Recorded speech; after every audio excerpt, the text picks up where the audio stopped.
So I got a video here from Manosphere Highlights Daily. Talks about what if men stopped working for 30 days. And it paints a pretty grim picture. So let's go ahead and check it out. Play pretend, but not that Disney foolishness you grew up on. What if tomorrow every man on this planet just stopped working? No construction, no trucking, no lights, no food, no defense. 30 days, no men. Would the world girl boss its way to survival? Or would it collapse under its own attitude? Let's find out.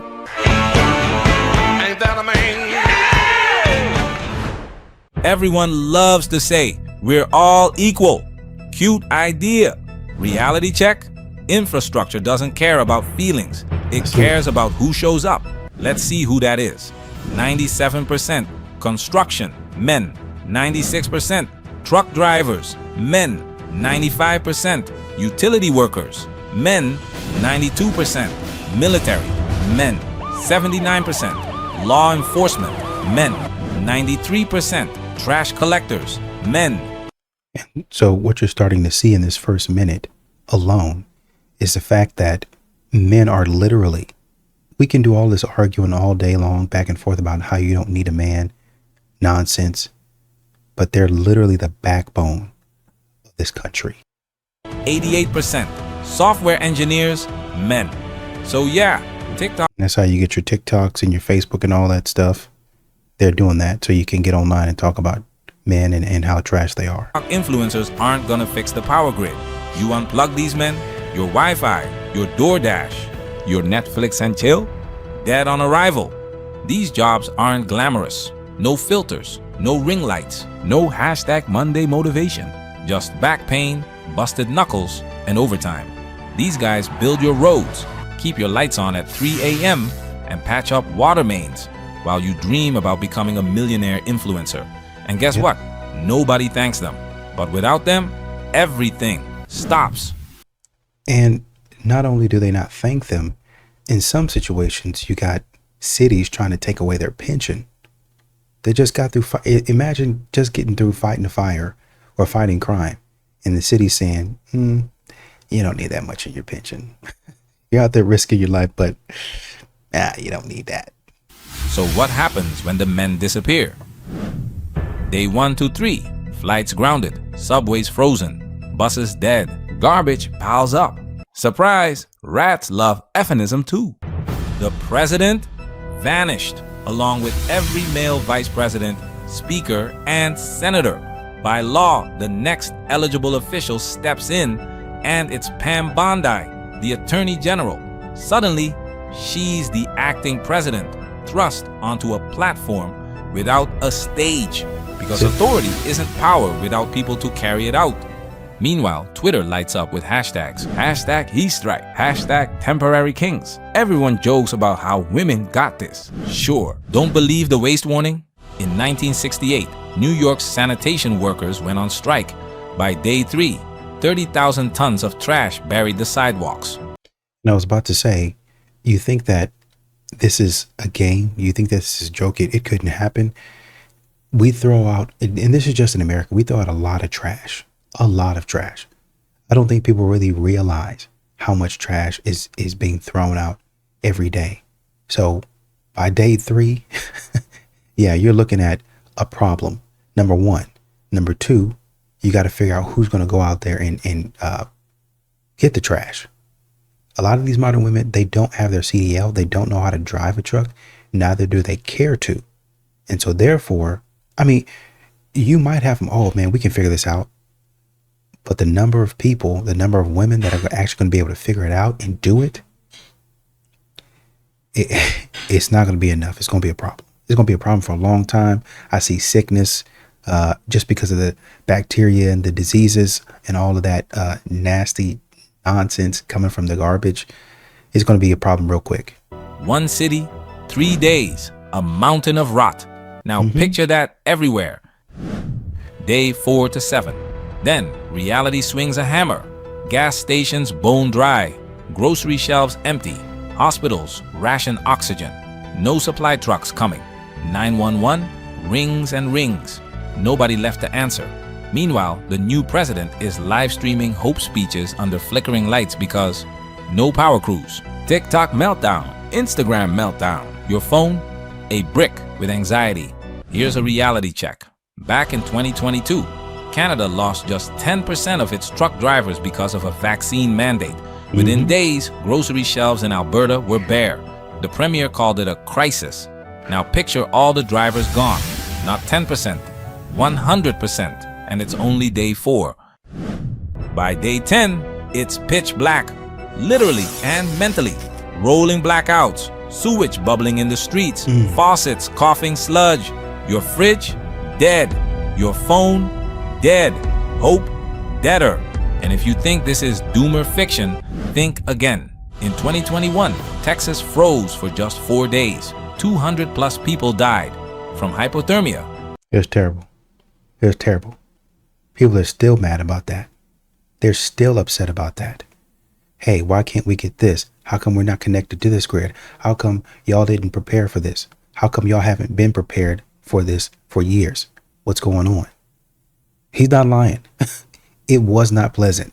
Carbon monoxide poisoning, house fires, and burst pipes flooding entire neighborhoods.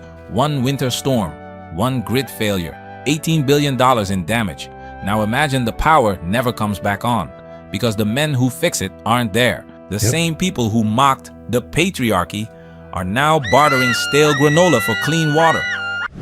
Day 20, society's mask rips off, looting at brunch time. Cops outnumbered. Some officers just don't come back. Fires rage in abandoned stores and apartment blocks. No firefighters to knock them down. Chemical spills, gas leaks, explosions. No hazmat crews left to contain it. I think it'd actually be closer. I think it'd actually be before day 20, to be honest with you. This type of stuff, it'd definitely be before day 20, for sure. There's no way that, because you don't know what to do. You don't know what's going on. You don't know how to do it. Like, you're maybe over time, but before you can even get there, it's done. It's already done. Small neighborhoods barricade streets, arming themselves with bats and kitchen knives. Remember Hurricane Katrina? Looters stripped stores bare while rescue teams risked their lives in waist-deep water. That chaos cost over $125 billion in damages and took years to rebuild. And that was just one city, one storm for a few days. Now picture that same raw desperation, but spread across an entire country with no rescue teams coming this time. The same people who said men are replaceable now whisper, where did all the good men go? Day 30, no power, no trucks, no water, no law. The rich run to bunkers, hoping diesel and canned beans outlast desperation. The rest huddle around candles in moldy apartments. I don't even think they get there, to be honest with you. I know it sounds like doom and gloom, but once again, I think in 3 weeks, we're already there. Maybe even less than that. And these bunkers that you guys are talking about, modern women are so optimistic that they think that, oh yeah, if we get together, we're going to be able to pull out of this, and they're going to eat all of the food. As a matter of fact, because they've never been in a state of chaos or crisis, a lot of them probably by day 7 are already in the bunkers. They're already eating all of their food. They're not rationing it. They're not portioning it out. They're already going crazy on it. And even if they didn't, they're living life as if nothing is happening. Like, it's just regular, normal, everyday life. Somebody is going to figure it out. That's how they're living their life. Nobody's going to figure it out. You have to figure it out. That's what modern women do. Modern women do today. They just throw it off on a man. And this is why men, that they talk about men not processing their feelings. This is part of the reason why men don't have time to do that. I'm the backbone of the country, statistically speaking. So I have to get up and go to work, even though the feelings that I'm having about maybe somebody that passed away or a relationship that didn't go the way that I wanted it to go, that I expected it to go, it's over with. And that's the biggest thing. Men, it's one thing to not be able to process an emotion. It's another thing to be bashed while not being able to process that emotion, while not being able to process or understand how the world is changing and adapt to it. What are you doing? That's what they're doing, all in your ear. And you have to process that, plus your emotion, plus the job that needs to get done. So men got to keep on working until it's at least stable. They get off, another crew comes in, back and forth, back. Oh, well, that time that you had off, I didn't have very much time off. I had like maybe a day or two to go home. But these boys need to be relieved. I don't think you guys understand when the power goes out, immediately crews are being called out. Get up, get out your bed. These brothers are already on call. People are hollering, I need my power on right now. I got a sick mom. I got a sick dad. I understand it. I'm just telling you how crucial the role that men play in society are. Whispering prayers for daylight. Cities become tombs. Disease creeps through flooded basements and rat-infested streets. Yep. Bodies go unburied, just like during the 1918 Spanish flu, when so many died so fast that coffins ran out and mass graves were dug in city parks.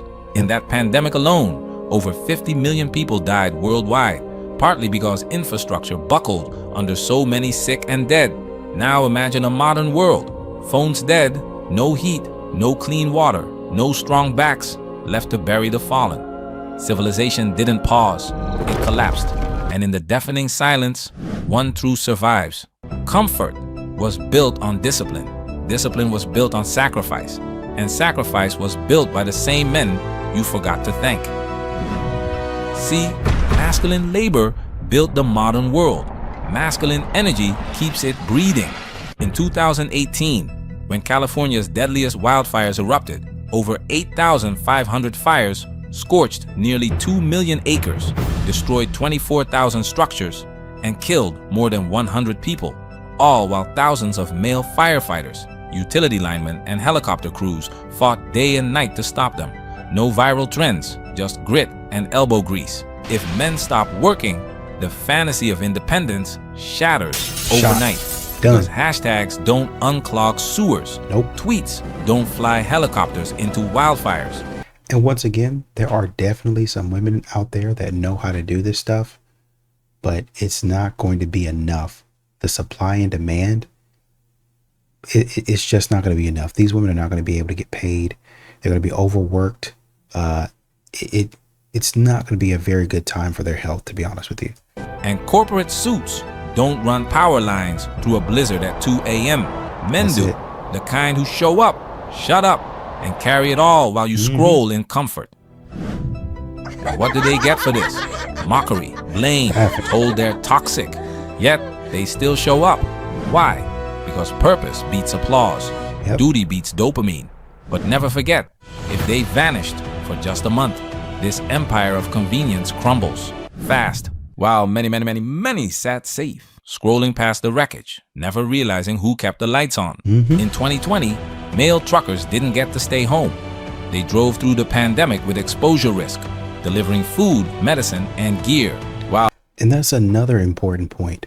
A lot of these men that had to drive through the pandemic, they were told they were essential workers. There's no backing down and saying, well, you know what, like I have a, something that I'm dealing with, or I have people at home that I've got to tend to. I don't care nothing about that. We need groceries. And once you got to give them a salute, you got to give them more than a salute. They should have been getting paid money for that, because they're out there when everybody else is inside chilling. Oh, I'm going stir crazy. I just don't know. And I know there's a lot of people out there that were furloughed. Some of them flat out laid off. I think I got laid off during the pandemic, but it was towards the latter part of it. I think working for a consulting agency, right? So you have to understand that these people, a lot of these brothers, they didn't have no choice. They were being told, no, you are essential. You got to work. How is it essential if I do X, Y, and Z? We're going to make it to where you're essential, period, end of story. So go ahead, get up here and do what you need to do. While many sat safe. Freight waves reported on drivers facing infection risk at every truck stop, with no work from home option. Yep. Transport Topics called them Like I said. frontline heroes. honoring the daily sacrifice that kept shelves stocked and hospitals supplied. So here's the moral of this not-so-fairy tale. Respect the foundation, or watch the house collapse on top of you. Men, stand tall, not bitter, not boastful, just aware. And I know, and once again, go check out Manosphere Highlights Daily. You probably already did it, but it's a great example. It's a great presentation on how important, and they talk about these men as low level, these men as average, these men as regular dudes. These regular dudes are literally keeping you alive, silly. They're literally keeping you alive. I want to use a stronger word, but I don't want YouTube on my case. You're literally scrolling on TikTok because of that man that you think is average, that you think is normal. There's nothing freaking average about getting up and messing with electricity. Nothing average about that. You could get killed. End of story. There's nothing average about walking into enemy territory, just chilling in enemy territory. I know, oh, well, if you get deployed over here, it's a cakewalk. Or if you get deployed over here for the military, it's supposed to be one of the best places. It's supposed to be one of the best places. That doesn't mean that there's no danger, that there's no risk. Can you imagine every single day for 2 years or so, just in the middle of danger, people just trying to take you out, take out your camp? How are you going to be able to sleep? No wonder from hearing all the little explosions and stuff like that, they develop PTSD and got to come home and listen to you talk stupid. Modern women don't be thinking. They don't be using their brain. They just run their mouth about what a man isn't doing, what he could do. Oh, you can go to war, but you can't change a tire. I went to war. I shouldn't have to change a tire. Maybe you can change a tire. Maybe you can do a little bit. You haven't even put a frozen pizza in the oven. Maybe you can do something for a change.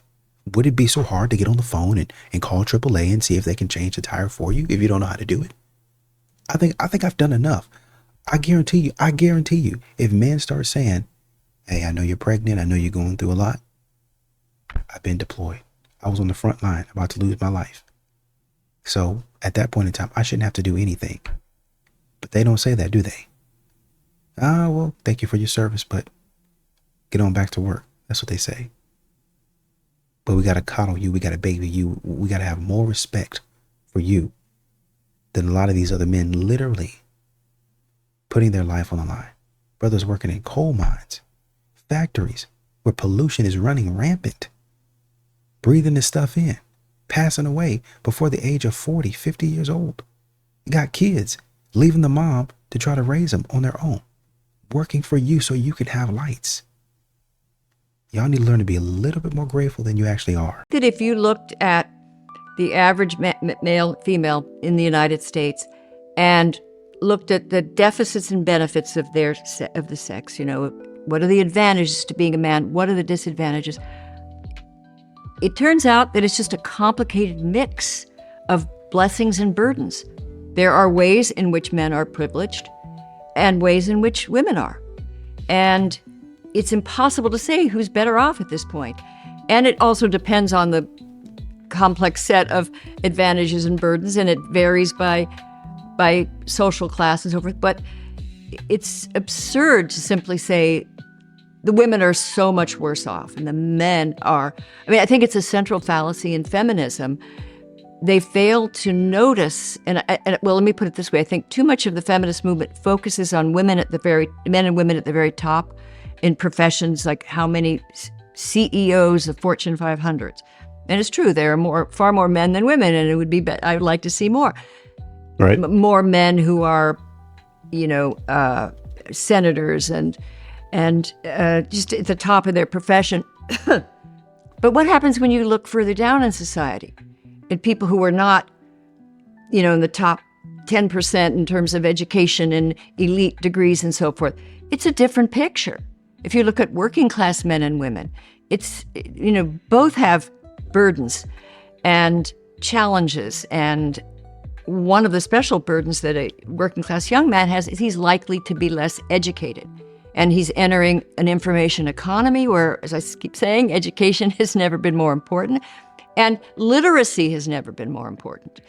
And we have a large cohort of young men coming along who are. I think the thing about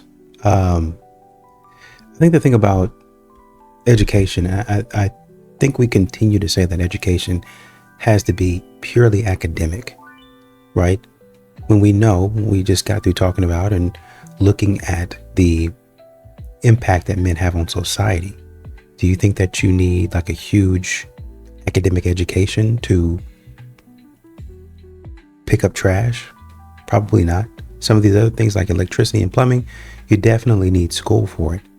But just because men don't go the traditional route, and by the way, you still need all of these things, right? But just because men don't go the traditional route as women see, they see, well, it's important for you to do this or go here, doesn't mean the man is not educated. Well, he doesn't have a reading level of this much or this grade. Got it. Makes sense. But yet and still, I think we need to be looking at, why is it that men are not getting educated? What are the outside pressures on men that are causing them to say, well, I would really love to get educated, but this is more pressing. I feel like I have to take care of X, Y, and Z. Why is there no support for them saying, no, we got it. You keep on trying to get your education and we'll figure out how to fix it.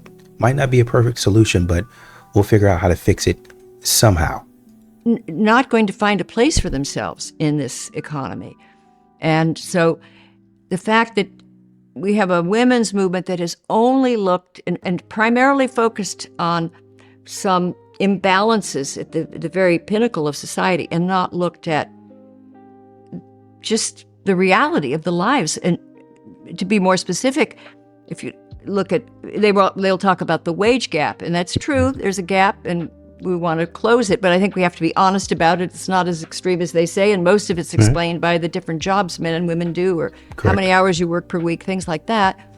But also men do most of the dangerous jobs. Yep. There's a huge gap in mortality in the workplace. Like, I don't know, something like 5,000 Americans die in the workplace every year. 94% of them are men. Yep. So that, that's, and 94%. Y'all hear that? 94%. So 6% of the time, you're living. You get to live. 6% of the time, it's a woman that sacrifices.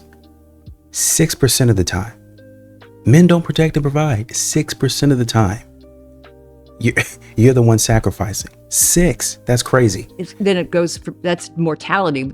Also, it's true for injuries and I mean, men do most of the dangerous, gritty jobs, the jobs where you're outside or pitching tar or on top of roofs or construction. These are largely male undertakings, and that has to be factored in when you're doing this calculus of well-being. And but we don't do that. We just don't do it. And I'm still a feminist. I believe in equality, but that means you care about men and women. And you don't see, as you mentioned before, you don't see it as a competition where you have to be on one team. Because I think that also if men are in trouble or boys are in trouble, so are women.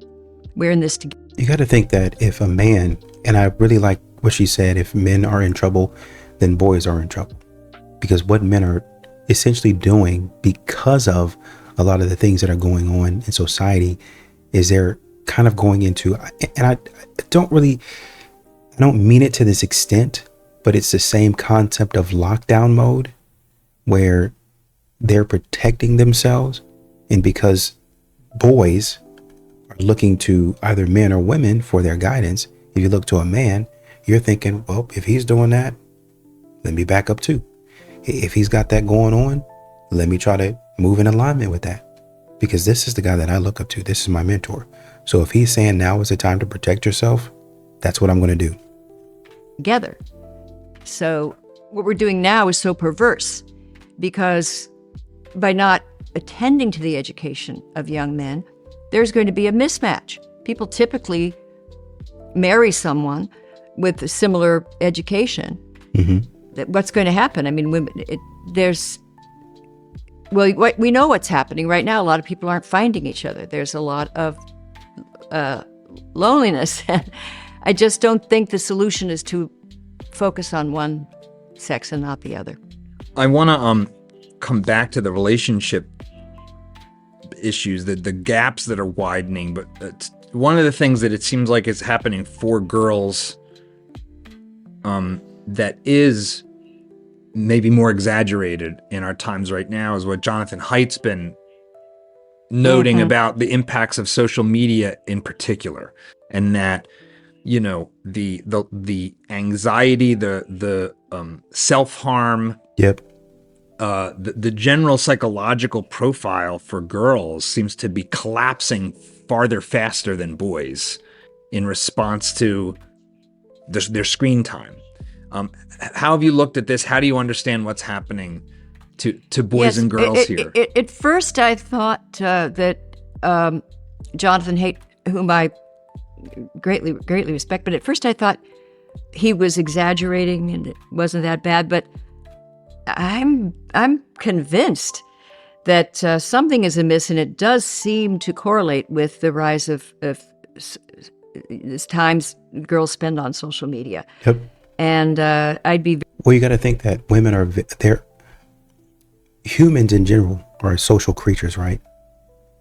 But women, a lot of times, and I was just talking to my wife about this, I think she was talking to her mom about some things, and her mom said, what I would like, my man to be along with me in this. And my wife was like, why can't you just do it yourself? Like, just, you don't need him to come along with you to go to this place. Just go here, do what you need to do, handle your business, and come on back to the house. At some point in time, he's going to look and he's going to see you, and he's going to say, hey, she's involved in that. I want to get involved in that too. And that's going to be a group activity that you guys do. But in the beginning, it might just be you going and doing that thing by yourself until he decides, hey, let me join in, right? But her mom is very much, this is my village. This is who I'm rocking with most of the time. So if I'm going to do it, I want us to do it together. Which for a man, he'd be like, well, I'm used to being alone anyway, so I'm going to do it anyway. And the woman's coming along. That's why a man says, are you going to be able to cooperate with me? Because I already know that I'm going to go with whatever I'm supposed to be doing. I'm already going to fulfill my vision and purpose anyway. But I'm looking for a woman to kind of go along with that. Women are a little bit different. They're saying, no, I want to get an opinion from my girls, from any of my friends, from my parents, from my grandparents. I want to get an opinion from them because they're the ones who raised me. They're the ones who know me. They're the ones who will have my back. So I want to make sure that they're okay with me moving forward with this decision. So what that means is that these young ladies get on social media. If I do this, I want to make sure it's a consensus that all of the girls across social media are okay with it. Yeah, there's going to be a few haters, but I want to hear the loudest ones support me. That's how they think about these types of things. Very worried as a parent. I mean, I think people are worried. I will say this, it's another reason that we should attend to gender differences, because there's these disparate impacts. So I think it's clear to me that as we pull back on recess, that had a very bad impact on boys. And schools have, by the way, cut back from, a lot of parents think it was the way it was when they were kids, but it's not at all. Some schools don't have it at all. And we talk about men not being educated. Well, you take away their strengths. You take away or severely limit their ability to get rid of a lot of this, what they have inside, testosterone. You limit that and you say, this is how you need to act. And I hate to say it this way, but you're feminizing the man, and you're wondering why men aren't men anymore. But with girls, I would think social media, there may be a disparate impact. And Jonathan Haidt has shown evidence that there is, and it's a reason to be aware, to attend to the differences and how that may affect kids. But I will say one thing. There's one of the reasons teachers might give that they want boys to write about their feelings, and they want schools to be more feeling-centered, is that they think this is necessary to combat the dangers of, some unhinged masculinity or something. But there was a very interesting study by... but even on the playground, though, like that unhinged masculinity that you're talking about, this is what we mean when you're severely limiting what a man can do.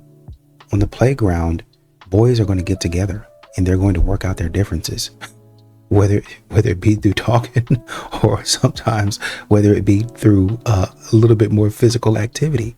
But they're going to learn the rules of engagement for society. They might go home if they get into a little scuffle. Mama, daddy, this happened. And then there's going to be a lesson in that. Parents might have to get involved, come up to the school, but they're learning. All of that is observation about how to handle these types of things. Okay, you did good, but next time, try to do this. And they learn from daddy, they learn from mom just by observation and then interaction, talking. Oh, okay, this is how I handle this. But if you're telling them this is the only way to handle it, while they have that testosterone and just being a general man, stuff that you actually literally do not understand and you don't think is important, then they're going to grow up and say, I still have this inside of me. Why are you so angry? Because I've never had a chance to run this off. I've never had the chance to burn this off. You've always told me to do it like this, and that's not working for me. I'm not a woman. I don't live like a woman. I don't process things like a woman. You guys are trying to make me fit into what you want me to do, how you want me to behave. That's not how I learn, process, and think about things. Modern women, feminism does not get that. I think it was Amanda Rose at the time. She was at University of Pennsylvania, and she interviewed a huge group of adolescent boys and girls and asked them how they felt after if they had a terrible problem, how did they feel after they talked about it? Did talking about it, talking it through, make them feel better? Here we go. And she asked this, 14, 15-year-old kids. And the girls said absolutely they felt better. They were so glad they could talk about it with their mom or their best friend. And the boys, with huge disparity. The boys said, first of all, they thought it was weird. And that was the main word that kept coming up, and a waste of time. That's just boy talk. That's all that is. Oh man, this is weird. But deeper than all of that, that's what I was just saying. There's still things in there that a man has to get out, that a man has to release.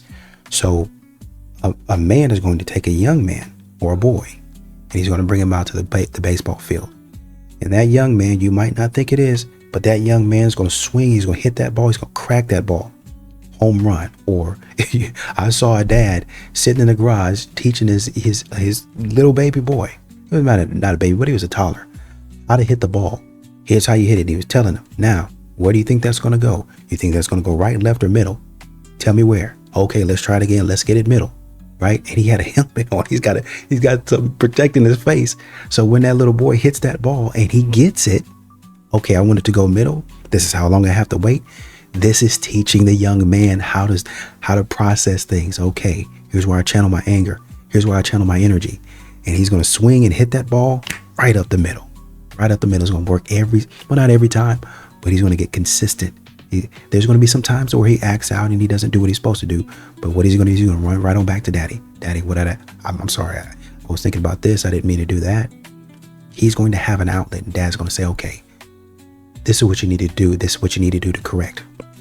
Go ask your grandpa. He had more experience with that than I did. Go ask your uncle, actually your brother, or go do this. He's connecting the young man. So the young man is not lost. He's not trying to figure. And even for men who are going through life in their 30s and their 40s and even in their 50s, they have communities to where They know, okay, so I can check in with bro, I can check in with dude over here, and they're going to recalibrate me. But even in those instances, you have feminism kind of rolling in, kind of seeping into those spaces to where the man doesn't feel safe. And men, probably better than any person or anything, can sense danger. Oh, well, that's not danger. No, they can sense the danger and they'll back up. There's something that's not right here. I can't put my finger on it now, but let me think about it. It's not right. And then they'll back up and they'll slide away from it. And then you're going to be asking, why don't men talk anymore? Why aren't men approaching? How come men aren't being emotionally vulnerable? I think that's emotionally immature, that what you're doing. You're not talking. You're not being vulnerable with me. But they've sensed danger. You're not getting it. It's not for some reason making itself clear to you. You're not comprehending that there's a threat. Men feel that there's a threat, right? So they have to have some way to channel their energy. Like I was talking about the young man. He hit that ball right down the middle. He hit his dad in the face, but his dad had a helmet on. So I know how to protect myself from aggression. Okay? Us talking, us doing all of this kumbaya is great for you because that's how you work. But for the man, he's like, okay, well, I want to go, do something physical. Punching bag, like I said, baseball, football. He's going to channel that energy into something that's going to make him say, okay, I got all that out. Now you feel better? Yeah, I do. Let's go again. And it didn't make them feel better. And we have a lot of evidence that this is a difference. So most people rush in and say, well, that's not good for the boys. But actually what they found was that the boys were a little more stoical and could sort of compartmentalize and move on. And the girls were ruminators. When they had a problem, they wanted to talk about it, and they thought about it, and they ruminated. And these psychologists concluded that maybe girls would be better off if we encouraged a little more stoicism. Rather than spending all our efforts to get the boys to be ruminators and constantly talking about how I felt and what it meant, and which most of them don't want to do. And your feelings are valid. All your feelings are valid. That essentially what they're saying is you can be emotional, but let's rein it in. This believe all women, this Me Too stuff that you got going on, let's rein it in a little bit. I'm not saying that you're not feeling what you're feeling, but we need to rein it in a little bit. And any mother of a boy will, or father may know about this. But what if it turns out that that's adaptive, and that what the boys are doing is maybe helpful to them, and Yep. maybe we've, in this highly therapeutic society where we're so focused on people's emotional states and things.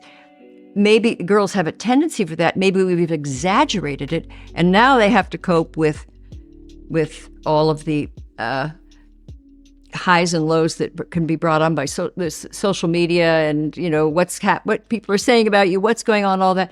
It may be just impossible. These modern women are integrating into the framework. Society says this is how you speak, this is how you act, and women are integrating into that. And so they're using the words, oh, he's a narcissist, or he's this, he's that, because that's what everybody else is using. That's what everybody else is doing. They don't realize, that's why they get caught in a lot of this stuff. They're not realizing what they're saying is actually factually incorrect. That's why they're saying, man, I've gotten all the way to 30, 40 years old, and now I realize, why did I even believe this? Why did I even think that this was right? Because you were taught to be a girl's girl. You were taught to follow and rely and never leave your village. And so by the time you even stepped foot out your village, and sometimes not by your own volition, something hits and you're like, wait a minute, there's a different reality out here. There's a different way of living and thinking out here. Why have y'all been teaching me this type of stuff and not this other side over here? Well, that's not important. That's when they say, man, had I known all this, I would have gone ahead and gotten a husband. I mean, yeah, some of these men are trash out here, but the guy that you told me to leave alone, that was a good guy. I would have liked, maybe it wouldn't have worked out, but I would have liked to explore things with him. And I would have had more of an understanding of how a man works. Even if he goes his separate way and I go my separate way, we still remain friends, maybe in some situations. And then, when I need somebody to talk to, I say, hey, I like this guy over here. What do you think about him? And he said, well, let me see him. And it gives you the advice you need to go forward, because you just made a friend, even though the relationship romantically didn't work out. And you can do the same for him. That's a true friend. That's somebody that has another person's back. But because y'all have learned, these men, they're not a part of us. They're not a part of our society. You should not like them. This is what y'all are running into. And the title of this one, it's by Dad Saves America. Christina Hoff Sommers is talking about modern feminism ignoring the working class man. You're pushing him out of society. You're telling him your framework, how you process things, does not fit into who we are or who we want to be. And you leave the man out in the cold. And so when the man finally gets tired of being pushed out in the cold, he gets tired of the aches and pains and the imminent danger, the critical nature of his life, what are you expecting him to do when he feels like he has to fight for his life? What outcomes, what results are you expecting? Possible. So it just may be unfortunate that all of these things have come into play at once, and the sensitivity of girls, which we have encouraged, is helping, adding to the misery. It strikes me that there's something kind of perverse at play with this focus on therapy and on talking about and ruminating on problems, partly because it seems to me like when you conjure up the feeling of something that was painful, you essentially re-injure yourself to some extent. To some extent, you relive the experience. And it seems like there's a feedback loop there that is not fundamentally healing, but is actually sort of a multi-layered traumatizing that goes on. Everything is classified as traumatic that used to be just life. Well, first of all, if you think back to how children grew up in the previous generations, I mean, life was a lot harder. And I don't wish a hard life on my child. And I'm guilty of being a helicopter parent as much as anyone else. It's just, it's impossible not to. But on the other hand, I recognize that my parents were more aloof. They were too busy with life to, and challenges, and 3 kids, and they were very young. And they, basically, they just didn't pay that much attention to us until, you had to be home at 9 in the summer before dark, and I don't ever remember them calling up a teacher or anything. I didn't want them to have anything to do with my school.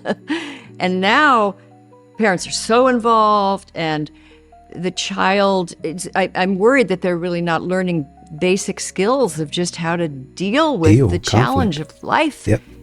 If you talk to psychologists now, and they've had to increase their numbers at colleges, practically all the kids have a diagnosis, and they're coming for they can't solve the problem. They don't like their roommate or something. They don't seem to have the skills to deal with adversity. And so that's something else and I think Abigail's book was a great reminder to parents that there might be a better way than treating everything as an occasion for examining your inner feelings. Sometimes it's better just to move on. I like that. At some point in time, you've got to let the child breathe. And that's easier said than done because of what we've seen. There was a documentary that just came out again with Ed Gein, and you have Ted Bundy, you have Ed Kemper, all of those people, Son of Sam, that type of stuff where, things could go sideways fast. And people they don't want that to happen to their child, obviously. But I think with what she's talking about, society has gotten so hovery. That's not even a word, but they start to hover so much. They start to helicopter so much that the kid can't even grow. And of course, women love this because they like to be surrounded. They like to know that people are nearby. They like to feel that support. But men, they're like, get off me, man. Like, you know, what are you doing all this hugging on me and talking to me softly? Get all that stuff off me, man. Let's go wrestle, man. Let's go play, man. Let's go box. Let's go do something, man. Hey, let's go. Come on, get on the stick, man. Let's go play a game or something like that. You know, let's get on 2K. You talking all that trash? Get on the stick. Like, hey, I just smoked him 21 skunk. Go ahead, sit down. You know what I mean? Like, you want to talk all that trash? Now's the time to back it up. You know what I mean? That's a way to get the aggression out. And yes, sometimes it gets a little bit too competitive, but that's how dudes are, right? Once again, you might come to some sort of physical nature of things sometimes, but as a whole, dudes will say, oh, my bad, bro. I just got too heated, you know? Oh, yeah. You're right. I got too heated too. My bad, bro. And that line will probably never, ever be crossed again.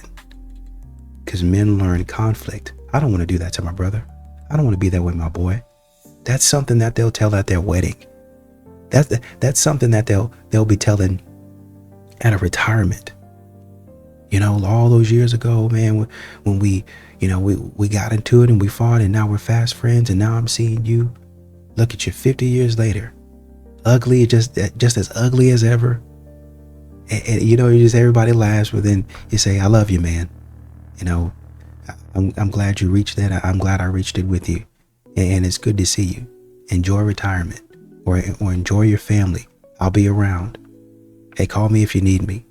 That's how men develop their lives. But when society says that's not good enough, that's not good at all, then the man loses his way.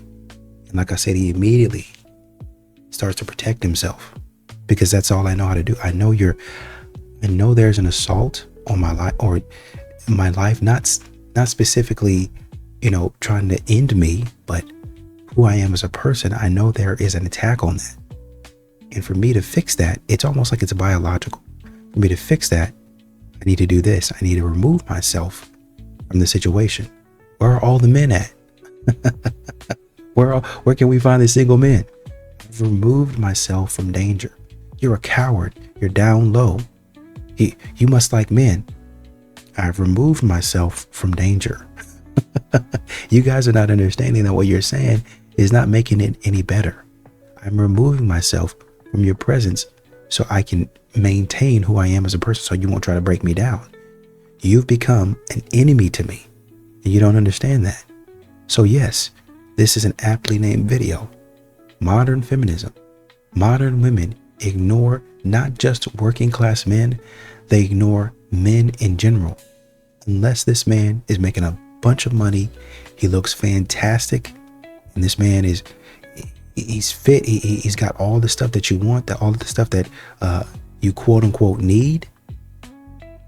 Y'all are ignoring anybody and everybody else because they're not as important. And you guys don't understand that you're feeling the effects and the consequences of that.